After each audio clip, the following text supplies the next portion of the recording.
Добре дошли в канала Супер интересно! Ако ви харесва видеото, моля да се абонирате и да натиснете лайк бутона. Благодаря!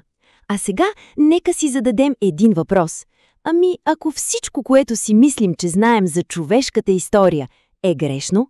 Днес ще разгледаме една наистина радикална идея, че напреднали човешки цивилизации са се появявали и изчезвали в един повторящ се цикъл, който продължава от хилядолетия.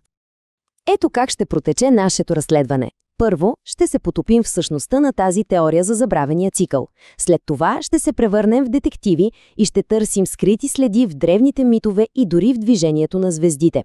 Ще отворим досиета на 3 потенциално изгубени цивилизации и накрая ще си зададем големия въпрос. Какво означава всичко това за нас днес? Хайде да започнем с нещо наистина силно. Един мисловен експеримент, който може би ще разклати основите на представата ни за историята.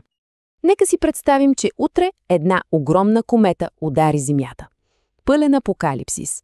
Нашите небостъргачи, нашите компютъри, целият ни дигитален свят. Всичко това просто ще се превърне в прах. И сега, превъртаме лентата напред. Хиляди и хиляди години. Какво мислите, че ще намерят бъдещите археолози? Може би само няколко неясни легенди за една могъща, но отдавна изгубена цивилизация, която е владяла планетата. И ето я и същината на теорията. Тя направо преобръща стандартния, линеен възглед за историята. Идеята е, че човечеството многократно е достигало невероятни технологични и духовни върхове, само за да бъде брутално рестартирано от някаква глобална катастрофа. Помислете си за това като за пясъчни замъци на плажа. Представете си деца, които с часове строят нещо наистина величествено, с кули и ровове. И тогава в един единствен миг идва голяма вълна и заличава всичко до основи. На следващия ден други деца идват на същия плаж и започват от нулата, без дори да подозират за шедьовъра, който е съществувал преди. Възможно ли е и ние да сме просто поредните деца на плажа на историята? Добре, но ако един такъв грандиозен цикъл е реален, не би ли трябвало да е оставил някакви следи, някакво ехо? Според теорията, доказателствата са скрити точно пред очите ни, в най-древните ни легенди и в тихото вечно движение на звездите. И това е наистина изумителното. Как е възможно напълно различни култури, разделени от хиляди километри и хиляди години, да разказват една и съща история? За една велика изгубена цивилизация, за един златен век, унищожен от огън или от потоп. Древната индуистка космология има един много интересен поглед върху времето. За тях то не е права линия на безкраен прогрес, а по-скоро голямо колело, което се върти. Според тях, човечеството преминава през 4 епохи или юги, като всяка следваща е стъпка надолу, все по-далеч от онзи изначален златен век.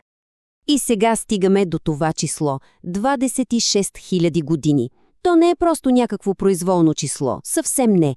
Това е периодът на така наречената прецесия на равноденствията, едно изключително бавно колебание на земната ос, подобно на заклащането на Помпал. Само си представете, за да се измери този цикъл, са нужни хилядолетия на много прецизни астрономически наблюдения, а факта, че древни култури по целия свят са знаели за него, е просто смайващ. И тук идва големият въпрос – защо, за Бога, тези така наречени примитивни култури са обръщали толкова голямо внимание на един толкова дълъг цикъл? Отговорът е, че за тях това не е било просто астрономическо любопитство. Те са вярвали, че тази велика година е един вид космически часовник, който отмерва взхода и падението на самите цивилизации. Стигнахме по средата на днешното супер интересно видео. Моля, оставете по един лайк за подкрепа. Благодаря. А сега нека оставим за малко теориите и да преминем към нещо по-конкретно. Време е да отворим досията на 3 легендарни изгубени свята. Досие номер 1. Изгубеният континент Му. Според легендите, това е била огромна цивилизация в Тихия океан. Нещо като прародината на човека. Тази история е популяризирана от писателя Джеймс Чърчуърт, който твърдял, че е превел древни плочи, намерени в Индия, които описвали този потънал рай. Тези невероятни статуи Моаи на Великденски остров. Какво ще кажем за тях? Как една малка, изолирана общност е успяла да изсече, премести и изправи тези колосални 82-тонни фигури. Дали пък те не са дело на местните, а всъщност последните мълчаливи свидетели на един забравен свят, може би останки от технологията или силата на изгубената цивилизация му? Следващото ни досие е може би най-известният изгубен свят. Да, разбира се, Атлантида. Разказът на великият философ Платон често се отхвърля просто като мит или алегория. Но, нека се замислим. Ами ако той, един от най-уважаваните умове на древността, не си е измислял, а всъщност е записвал смътен, но реален исторически спомен. И точно тук нещата стават, направо откачени. Времевата линия, която Платон дава за унищожението на Атлантида, съвпада абсолютно перфектно с края на последната ледникова епоха.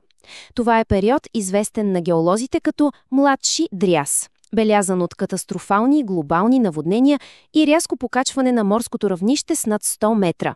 Съвпадение? Може би.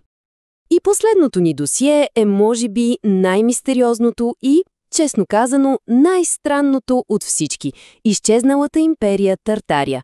В продължение на цели 300 години на много от най-авторитетните световни карти е изобразявана огромна империя, която покрива по-голямата част от Азия. И после някъде в средата на 19 век тя просто изчезва. Изчезва от картите, изчезва от учебниците по история. Как е възможно това? Ето тук привържениците на тази теория посочват нещо много странно. Стари сгради по целия свят, чието първи етажи и прозорци са заровени под земята. Официалното обяснение е, че градовете бавно са натрупвали пластове. Но теоретиците питат, не е ли по-вероятно това да е доказателство за някакъв внезапен, забравен катаклизъм?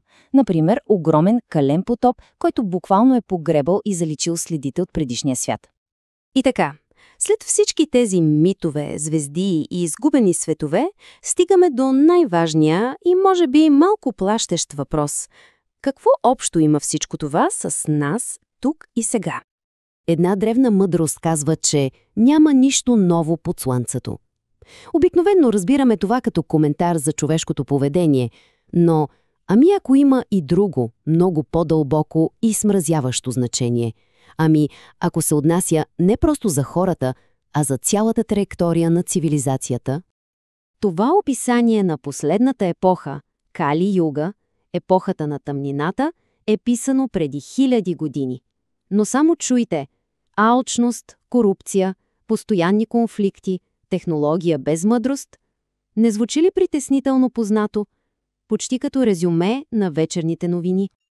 Този слайд показва перфектно тези зловещи паралели. Ако приемем, че древният цикъл е реален, тогава нарастващите конфликти, корупцията и духовният упадък в нашия свят може да не са просто временни проблеми, а класически симптоми за края на един цикъл. И това ни води до една доста отрезвяваща мисъл, че цялата ни модерна епоха, всичко, с което толкова се гордеем, науката, градовете, изкуството ни, може да не е върхът на историята, а просто поредният, може би най-сложният пясъчен замък, построен на брега на вечността. И така, оставаме с този въпрос, нали? Дали ние сме най-напредналата цивилизация, която някога е съществувала? Или сме просто последната преди следващия голям рестарт? Ако ви харесва това видео, може да оставите по един лайк и да се абонирате за канала. Супер интересно! Благодаря!